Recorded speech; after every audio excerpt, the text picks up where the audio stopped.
পুলিশের ভ্যানের ধাক্কায় গুরুতর আহত হয়ে মৃত্যু হলো এক ব্যক্তির।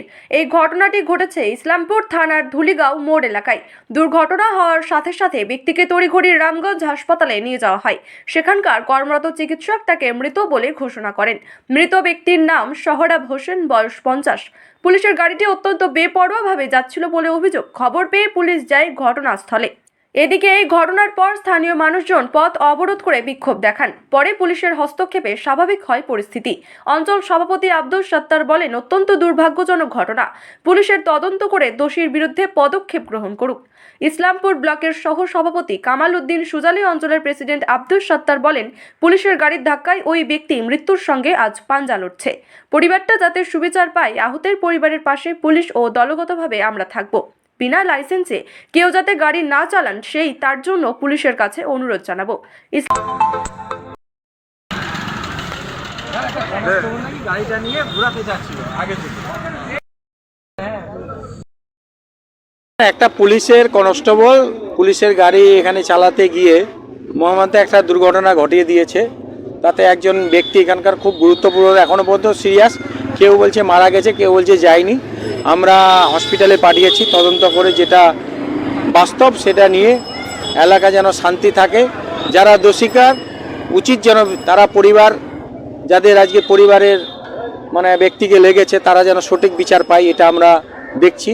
এবং পুলিশ প্রশাসনের কাছে আমাদের অনুরোধ, যারা গাড়ি ড্রাইভিং করতে জানে না, যাদের লাইসেন্স নাই, তাদের যেন আগামী দিনে এই ভুলটা না করে, এলাকা যেন শান্তি থাকে, এটা সবার কাছে অনুরোধ। কার গাড়ির সাথে লাগছিল? পুলিশের গাড়ির সঙ্গে। যাকে লাগছে তিনি কোন গাড়িতে ছিলেন? না, উনি তো এমনি বসেছিলেন, বসে থাকা এই অবস্থায়। পুলিশের গাড়িতে যে ছিল, যে তিনি ড্রাইভার ছিলেন না? না, মনে হয় প্রাপ্ত ড্রাইভার নয় তিনি। এই যে অনিয়ম ভাবে গাড়ি চালাচ্ছে পুলিশে, তাহলে কি বলবেন? এটা পুলিশের ভুল। তদারকি আগে পুলিশ কর্তাদের কাছে আমার অনুরোধ, আপনারা সঠিকভাবে যারা ড্রাইভার, তাদের লাইসেন্সধারী, ট্রেনিংধারী, তাদের গাড়ি দেন। ছোটো মোটো ওই সিভিক পুলিশ কনস্টেবলদের যেন আগামী দিনে এই কাজটা দিয়ে না করায়, এটা আমার অনুরোধ। আপনার এসপির কাছে অভিযোগ করবেন? না, পরিবারের সঙ্গে আগে বসি, ব্যাপারটা কী হয়েছে তার দেখি। আইসির কাছে আমরা নলেজে দিয়েছি, জাহাঙ্গীরবাবু এটা দেখছে। তারপরে উত্তর কর্তৃপক্ষ আমাদের দলগত হিসাবে জানানো হয়েছে। তার পরিবারের পাশে যেন পুলিশ এবং আমাদের জনপ্রতিনিধিরা যাই আজকে গুরুতরভাবে আহত হয়েছে বা যে কোনো তাদের পাশে যেন দাঁড়াই পুলিশ এবং সাধারণ জনপ্রতিনিধিরা। এখানে সকালে একটা অ্যাক্সিডেন্ট হলো আধা ঘন্টা আগে। আমি বাইরে ছিলাম, এখন আসলাম। আমি মোটামুটি 15-20 মিনিট হয়ে গেল। বলতে যে গাড়িটা একটা পুলিশের গাড়ি ছিল, পুলিশের গাড়ি নিয়ে অ্যাক্সিডেন্ট হয়েছে। দেখেন, এগুলা পুলিশ হোক চা পাবলিক হোক, সবারই জন্য যে কানুন ধারা যেগুলো আছে সবার জন্য সমান হবে। পুলিশ হলে কি পুলিশের জন্য ছুট আছে, সেটা কোনো এরকম ব্যাপার নয়। যা অ্যাকশন হবে, আমি এখন বর্তমানে আমি এসপি সাহেবের সঙ্গে। দেখেন, পুলিশের গাড়িটা দাঁড়িয়েছিল, নতুন ছেলে মনে হয় যে গাড়িতে চাপে একেবারে পুরা ঢুলিগাঁও মোড়টাতে 3-4 রাউন্ডটা মেরেছে। ওই গাড়িটা সামলাতে পারেনি। এসকেলেটারের পাটা ছিল, কিন্তু ব্রেক ট্রেক এই সম্বন্ধে গাড়ি চালাতে ও জানেনি, সেই জন্য এই ঘটনাটা হয়েছে। পুলিশ আছে, এখন পুলিশ দেখছে, বড়বাবু রামগঞ্জ থেকে এসছে। কিন্তু পুলিশের গাড়ি হোক চা পাবলিকের গাড়ি হোক, ব্যাপার হলো সবার জন্য একই কানুন, একই যেন অ্যাকশন হয়। আমি এসপি সাহেবের উপর আর বড়বাবু আইসি সাহেবের উপর নিবেদন করব, যে কেউ হোক যেরকম আম পাবলিকের জন্য অ্যাকশন হয়, সেটাও যেন এই পুলিশ বা যেই অ্যাক্সিডেন্টটা করেছে তার বিরুদ্ধে সেই লিগাল অ্যাকশন যেন হয়। কি কি ক্ষয়ক্ষতি হয়েছে? ক্ষয়ক্ষতি হয়েছে, একজন মানুষের তো এখন সিরিয়াসই আছে, উনাকে রেফার করা হলো মনে হয়, যেটুকু শুনতে পারলাম। কিন্তু ক্ষতি অনেক হয়েছে মানুষটার। কি নাম যে সিরিয়াস আছে? সোহরাব হোসেন নাম, ঢুলিগাঁয়ে বাড়ি ওনার। এখন কি জানেন? না, পুলিশের যেহেতু পুলিশের গাড়ি, এখন তো আমাদের ক্ষেত্রে ভালো হলো যে পুলিশ যেহেতু এটা করেছে, তো এখন পুলিশ জবাব দিবে।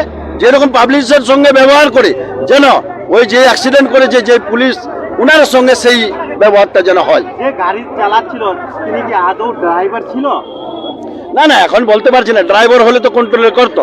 একটা গাড়ি দাঁড়িয়েছিল, সেখানে চাপে ও স্টার্ট করে এরকম ধরনের ঘটনা করলো, সে পুলিশ তদন্ত করুক। এই যে পুলিশের গাড়িতে অবৈধ হলে, আমি তো এখনো দেখিনি। ব্যাপার হলো অবৈধ হোক চা বৈধ হোক, ব্যাপার হলো যেরকম আম পাবলিকের সঙ্গে ব্যবহার হয়, আমি আশা করব এখানকার রামগঞ্জের বড়বাবু এবং আইসি এবং এসপি সাহেবের কাছে অনুরোধ করে যেন আমরা এর সঠিক বিচারটা যেন আমরা পাই। আমার দোকানের সামনে অনেক মানুষ বসেছিল সামনে, তো হঠাৎ করে দেখতে পাই পশ্চিম দিক থেকে পুলিশের ভ্যান আসলো একটা। তো পুলিশের ভ্যানটা দেখি যে মানে অন কন্ট্রোল এদিক ওদিক যাই, এখন টার্নিং নিলে আবার কী করবে, একটা সামনে একটা লোক ছিল, লোকটা বাঁচার জন্য আমার ঘরের পাশে দাঁড়ালো, সেখানে গিয়ে লোকটাকে মানে লাগিয়ে দিয়েছে। লোকটা কি করছিল? লোকটা মানে বাঁচার জন্য মানে ঘরের পাশে দাঁড়াইছিল, লোকটাকে নিয়ে বসেছিল কি? বসেছিল না দাঁড়াইছিল ওখানে, গাড়িটা কোন দিক থেকে আসছে? পশ্চিম দিক থেকে আসছিল, কিসের গাড়ি ছিল? পুলিশের ভ্যান ছিল। কয়জন ছিল পুলিশ? পুলিশ ওই একাই ছিল। একাই ছিল? হ্যাঁ গাড়িটার নাম্বার জানা আছে? হ্যাঁ অবশ্যই আছে, নাম্বারটা মনে নাই। এখন যাকে লাগছে ও কেমন আছে? ও শোনা আছে মানে হসপিটালে আছে, অবস্থা ভালো নাই, দেখা যাক কি হয়। এখন কি চাই? এখন কি চাই, পুলিশ তো করেছে অ্যাক্সিডেন্ট, এখন বিচার চাই আমরা সবাই মিলে, আমরা আগ্রহ করি যে বিচার হোক, যে হাতে ফাঁসলা হোক, এখনো মানুষ এটা চাইছে এখানে। আপনার নাম? এমডি আলম, কোন এলাকা এটা? ধুলিগাঁও।